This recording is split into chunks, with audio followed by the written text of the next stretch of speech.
દીકરી તો ના મારી દીકરી એકલી ના જાય ભણવા, હવે તો મોટી થઈ ગઈ એટલે આ ભાઈ કોઈને કશું થતું નહીં અને હવે તો વાઘે બાપડા જંગલમાં નહીં ખાશ. પણ તમે ડર રાખ્યા સિવાય દીકરીઓને સારું શિક્ષણ આપો. તમારું શિક્ષણ સંસ્કારો વાળું હોવું જોઈએ. જો સંસ્કારો નહીં હોય તો એકલું શિક્ષણ સંસ્કારો વગર શોભે નહીં.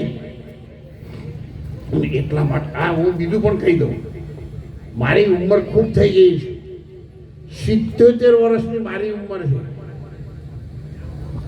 ચોક બોલવામાં ઉતારમાં ચોક ભૂલ થઈ જાય માફ કરજો હો. કોઈના ઉપર કોઈની નાચાત ઉપર લેતા નહીં. નકે ચોક ઓહમની જગ્યાએ સોહમ થઈ જાય તો વળી ગયા તો આપણને કીધું તમને કોઈને કહેતો નહીં. હું પ્રેમથી પરમાત્માનું નામ લેવા માટે તમને ભલામણ કરું છું, તમને વિનંતી કરું છું. બીજું, મારા ઘેરથી પણ આજે ગોલસરાને જોવા માટે અહીંયા આવ્યા છે, મારે જોડે જ બેઠેલા. દીકરી વિશ્વ ભારતીબેન સંન્યાસી છે. જુનાગઢ આશ્રમનું સંચાલન કરતા પણ નવો આશ્રમ આપણે ગઈ સાલ બનાવ્યો છે રણુજા, અને ત્યાં પણ અત્યારે હાલ 1000 માણસો રહી શકે એટલી બધી વ્યવસ્થા વાળો. ચા, દૂધ, કોફી, નાસ્તો, નાવા ધોવાનું બધી સેવા આશ્રમ સુંદર રીતે આપને પૂરી પાડે છે. અહીંયાથી પટેલ સાહેબ પણ મારી સામે અહીંયા આવેલા છે. એમણે એ આશ્રમના સંચાલનમાં ખૂબ મોટું યોગદાન આપેલું છે. બધાને જય ગુરુ મહારાજ કરો, બધાને ખબર પડે. એટલે જ્યારે જરૂર પડે ત્યારે સંકટ સમયની સોકળો બધી તૈયાર છે. અને 1 વર્ષ આવતા આવતા આપણે એને સારી બિલ્ડિંગ બનાવી દઈએ એવી સ્થિતિ તરફ આપણે જઈ રહ્યા છીએ.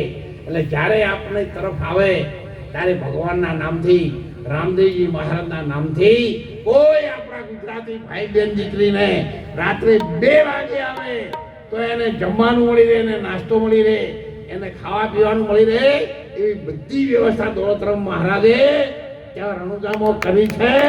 અને એનું સંચાલન વિશ્વ ભારતીબેન ગ્રેજ્યુએટથી ભણેલા છે, એ સંન્યાસી છે અને એને આ સમાજની સેવા અત્યારે ચાલુ થઈ.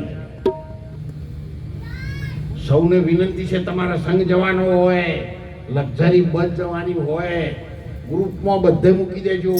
રણુજા આપણો આશ્રમ છે, બધાને આવવાની છૂટ છે. 18 આલમને આવવાની છૂટ છે. ગુજરાતી તમામે તમામ ભાઈઓ બહેનો દીકરીઓને આવવાની ખૂબ છૂટ છે.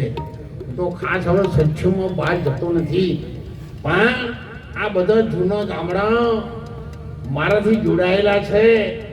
અને 40 વર્ષ પહેલા, 35 વર્ષ પહેલા જે મેં મહેનત કરી હતી આ ગામોને વ્યસન મુક્ત બનવા માટે, શિક્ષણ મેળવવા માટે અને અંધશ્રદ્ધાઓથી દૂર થવા માટે, એનું પરિણામ હાલના જુવાન દીકરાઓએ લાવી દોલતરામ મહારાજને નવી વાંખે બતાવ્યું છે.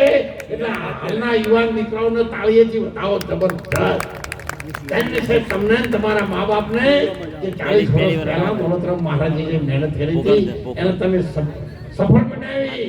માટીના ઘરોમાં હું ગયેલો છું અને આજે વરઘોડો નીકળ્યો ને 3 માળનો ઘર સાહેબ મેં વરઘોડામાં બેઠા જોયા ત્યારે મને એટલો બધો આનંદ થયો કે ભગવાન મારા ધણી રામદેવજી મહારાજ તે ગરીબોની અરજી સાંભળી અને રેણી કરણી કપડા લત્તા બધું તે બદલી નાખ્યું છે. અસીમ કૃપા ગોમ પર તું ઉતારજે અને આ ગોમનો જય જયકાર કરજે એવા મારા અંતરથી બેઠો હું આજ ભગવાનને જોડી અને પ્રાર્થના કરતો હતો. તમે બધા ખૂબ સુખી છો એટલે હું ખૂબ રાજી છું. મીરાબાઈ એક મેવાડમાં હતી. રાણાજી કેટલી લાલચ ચાલી હતી કે મીરા હું તને હીરા પન્ના મોતી આપું અને તું આ ભક્તિ છોડી દે. પણ મીરાબાઈએ કહ્યું હતું એક ભજનમાં કહ્યું છે,